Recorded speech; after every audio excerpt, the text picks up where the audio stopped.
Baik, kita lanjutkan ya. Jadi tadi kan ketika enzim hipoxantin guanin fosforibosil transferase ini nggak ada atau jumlahnya kurang, maka PRPP itu akan meningkat ya sehingga produksi purin berlebih melalui jalur de novo ya. Itu akan mengakibatkan banyaknya produksi asam urat ya di dalam urin dan juga dia akan menyebabkan gout ya, gout like damage ke jaringan dan akan merusak jaringan juga ya. Kalau otak kita ya, dia lebih bergantung kepada jalur salvage ya. Jadi ketika seseorang mengalami gangguan berupa sindrom Lesnian, itu dia akan mengalami gangguan di dalam otaknya, ya, akan mengalami gangguan di dalam sistem saraf pusatnya, ya. Seperti apa manifestasinya? Manifestasi anak dengan gangguan Lesnian syndrome tadi bisa terlihat pada usia 2 tahun ya. Kadang gerakannya ini susah dikontrol dan terdapat retardasi mental ya, gangguan mental. Kemudian dia juga suka melukai diri sendiri, ada kecenderungan ke sana ya. Misalnya dengan menggigit-gigit jaringnya ya, dengan menggigit-gigit bibirnya sampai terluka seperti di gambar ini ya. Itu sindrom Lesnian. Kemudian ada defisiensi adenosin deaminase atau ADA ya. Itu dia akan mengakibatkan immunodefisiency disease, gangguan imun kekebalan tubuh ya, di mana sel limfosit T dan limfosit B ini dia tidak bisa berkembang dengan baik. Limfosit itu kan berperan dalam sistem imun tubuh ya. Ketika limfosit T dan B tidak berkembang dengan baik, maka akan menyebabkan gangguan imun. Ya.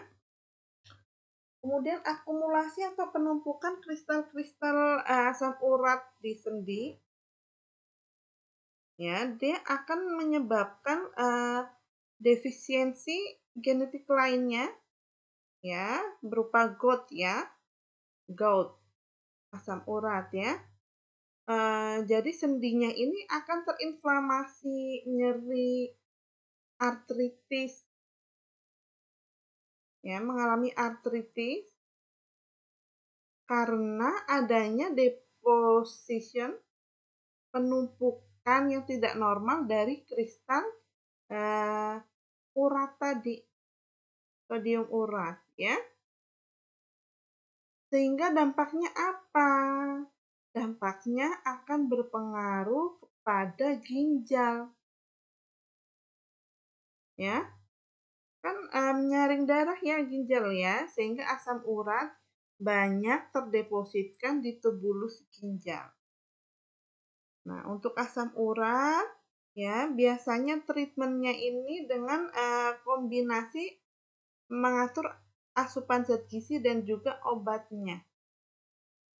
Harus mengontrol apa? Yaitu harus mengontrol atau membatasi asupan makanan ya, khususnya dia yang tinggi nukleotida dan asam nukleatnya seperti jeroan, ya, hati, kemudian toge, teri, ya, itu harus benar-benar dikontrol di dalam dietnya, dibatasi. Kalau kadar asam uratnya masih tidak terlalu tinggi, dibatasi. Tapi kalau sudah sampai tinggi sekali, maka itu lebih baik dihindari dulu makanan-makanan tersebut ya. Selain dari mengontrol asupan makanan juga dari obat ya, obatnya namanya allopurinol. Allopurinol ini dia akan menghambat enzim santin oksidase. Enzim santin oksidase ini merupakan enzim yang membantu mengubah senyawa purin menjadi asam urat. Ya. Jadi dengan adanya allopurinol ini akan bertindak sebagai substrat untuk enzim oksidase. Jadi dia akan mengubah allopurinol menjadi oksipurinol atau allosantin. Ya, jadi ketika enzimnya sudah berikatan dengan allopurinol, maka purin tidak bisa berikatan dengan allopurinol untuk diubah menjadi asam urat. Ya, melainkan yang berubah adalah allopurinol akan berubah menjadi oksipurinol atau allosantin. Ya. Kemudian enzim-enzim dari jalur-jalur biosintesis nukleotida ini sering dijadikan agent untuk kemoterapi, ya. Dia untuk men-treat pasien kanker dan penyakit-penyakit lainnya. Oke, kita flashback lagi tentang kromosom, ya. Kromosom itu apa? Jadi DNA kan dia berkaitan dengan benang-benang histon, ya. Jadi pada organisme eukariotik masuk di dalam tubuh manusia, DNA ini akan berikatan dengan protein histon yang membentuk kromatin. Nah, protein histon ini bermuatan positif karena banyak mengandung asam amino lisin dan arginin. Kalau kita ingat kembali tentang asam amino, dia ada muatan-muatannya, ya, ada yang positif, ada negatif. Nah, lisin dan arginin ini termasuk yang positif, ya. Jadi memberikan muatan positif pada protein histon. Jadi genom ini keseluruhan DNA baik gen yang menyandikan ataupun yang bukan penyandi. Oke, ini juga sudah kita pelajari minggu lalu bahwa pertumbuhan awal sel itu sel akan mensintesis senyawa yang dibutuhkan seperti protein, lipid, dan karbohidrat.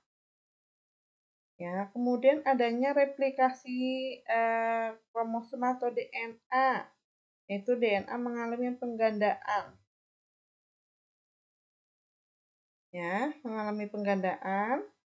Kemudian terjadi pertumbuhan sel, yaitu sel-sel mensintesis senyawa-senyawa yang diperlukan untuk tahapan berikutnya. Ya, ini juga nantinya pembelahan DNA akan membagi diri menjadi 2 sel anak. Itu replikasi, ya.